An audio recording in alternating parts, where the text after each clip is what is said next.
قطع نکن دیگه، کامل پشت سر هم بگیر. شد. مرسی. شد.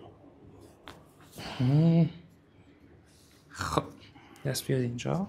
تو کولت هم گفتی اذیت. این مقدار خشکی داره. خیلی خوب. سرمال من. شد.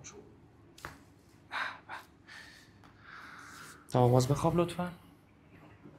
درسته. خب پشت زوزنقیت هم گفتی اذیت. دستتو بگی به گردنت.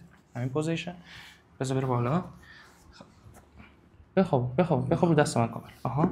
آزاد. نه رها. ببین ساده. نفس عمیق بکش. تخلیه کامل. همونجا بود ها.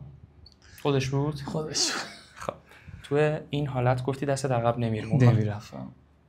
تست کن. الان اوکیه. آزاد. دستم عقب نمیرفت یعنی. خب بالا هم تشریف تستش بکن. اون حالتی که تیر میکشید به چرخ راحت. اوکی. آزاد. رو این که کار نکرد. نه منظور میخوام برم یکی تا کجا میرفت که یکی هم. اوکی. شکر. خب بریم بقیه مفاصله دیگه. کجا بود؟ بگو تو ویدیو بیفته که زانوم هستش. مقدار وقتی میشینم بلند میشم احساس خشکی دارم، تیر میکشه، صدا میده، تق تق میکنه.